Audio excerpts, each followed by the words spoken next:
Podcast Tempo bernama Bocor Alus Politik diadukan Menteri BUMN Erick Thohir ke Dewan Pers. Dalam podcast tersebut dibahas sepak terjang Erick Thohir di dunia politik yang tak diungkap media. Namun, kubu Erick Thohir menilai podcast tersebut tak memenuhi prinsip kerja jurnalistik dan kode etik wartawan. Gosip belum terverifikasi. Staf khusus Menteri BUMN bidang komunikasi, Nezar Patria, didampingi asisten pribadi Erick Thohir, Ratna Irsana, melayangkan aduan tersebut mewakili Erick Thohir. Mereka diterima oleh Ketua Dewan Pers, Ninik Rahayu, dan Ketua Komisi Pengaduan dan Penegakan Etika Pers, Yadi Hendriana. Nezar mengatakan konten yang dilaporkan itu diunggah di akun YouTube Tempo.co yang dikelola oleh perusahaan pers Tempo Media Group. Konten itu berjudul Manuver Erick Thohir lewat PSSI dan BUMN yang tak disukai PDIP, bocor alus politik. Selain di YouTube, kata Nezar, konten serupa juga ditayangkan di sejumlah akun media sosial Tempo, termasuk di platform Spotify. Nezar pun menyerahkan tautan pemuatan konten, transkrip percakapan, dan tangkapan layar tayangan podcast tersebut kepada Dewan Pers. Menurutnya, Erick Thohir merasa konten tersebut merugikan lantaran tidak memenuhi prinsip kerja dan kode etik jurnalistik, dengan sebagian besar konten tidak melalui tahapan verifikasi dan konfirmasi, sebagaimana diatur dalam kode etik jurnalistik.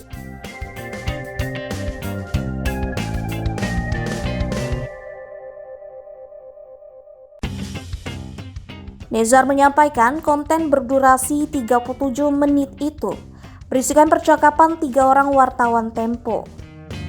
Yang menyebut informasi yang dipaparkan dalam konten tersebut lebih banyak berisikan gosip yang seharusnya berada di tingkat percakapan di ruang redaksi karena belum terverifikasi.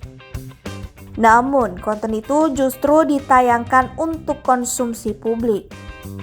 Ia mengatakan konten tersebut memuat pelanggaran serius terhadap kode etik jurnalistik, terutama pasal 1 yang berbunyi, wartawan Indonesia bersikap independen, menghasilkan berita yang akurat, berimbang, dan tidak beritikat buruk. Alasan Erick Thohir tak tempuh Undang-Undang ITE. Ia menyatakan aduan ke Dewan Pers itu merupakan bentuk penghormatan Erick Thohir terhadap kebebasan pers. Sebab, jika diteliti, konten itu tidak hanya berpotensi melanggar kode etik jurnalistik dan undang-undang pers, tetapi juga memiliki konsekuensi hukum sebagaimana diatur dalam Undang-Undang ITE, Informasi dan Transaksi Elektronik. Erick, kata dia, tak menempuh jalur hukum karena menganggap konten di Tempo.co adalah produk jurnalistik di bawah bendera Tempo Media Group. Erick tak ingin mencederai kebebasan pers dengan mengkriminalisasi produk pers. Nezar menuturkan, Erick berharap Dewan Pers dapat memproses aduan itu secara adil dan memberikan keputusan yang tepat. Ia pun ingin potongan konten Tempo.co yang telah diambil dan disebar oleh akun-akun lain di media sosial dapat dihentikan.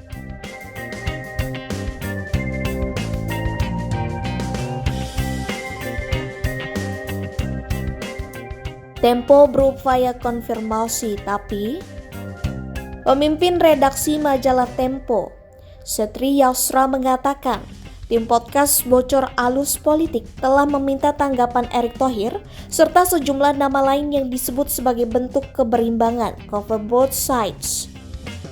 Namun, Erick dan sejumlah koleganya tak merespon pertanyaan yang dilayangkan tim podcast. Sebagai produk jurnalistik, kata dia, podcast Bocor Alus Politik pun ditayangkan setelah melalui proses verifikasi dan upaya konfirmasi.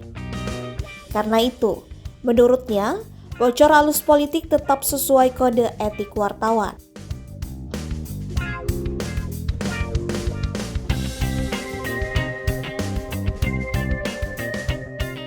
Setri menyampaikan siaran Bocor Alus Politik merupakan inovasi produk jurnalistik dari kelompok Tempo Media.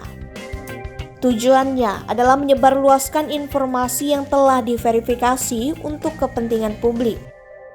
Selain itu, podcast Bocor Alus Politik juga menjadi medium untuk menyampaikan informasi yang tak bisa dimuat di majalah Tempo yang mengedepankan teks dan memiliki keterbatasan halaman.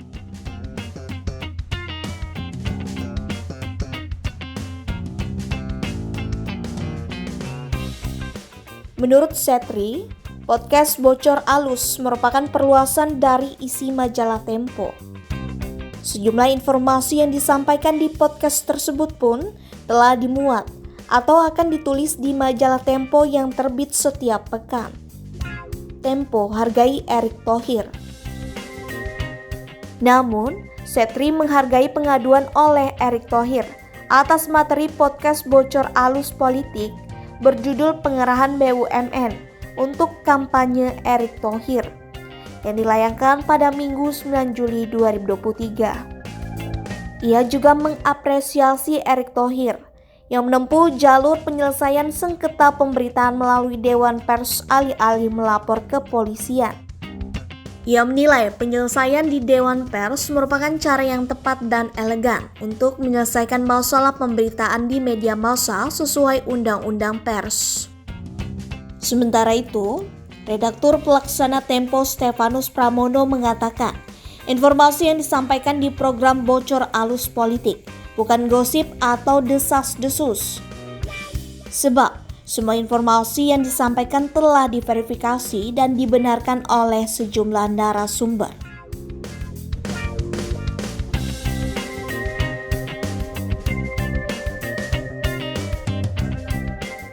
Sikap Dewan Pers.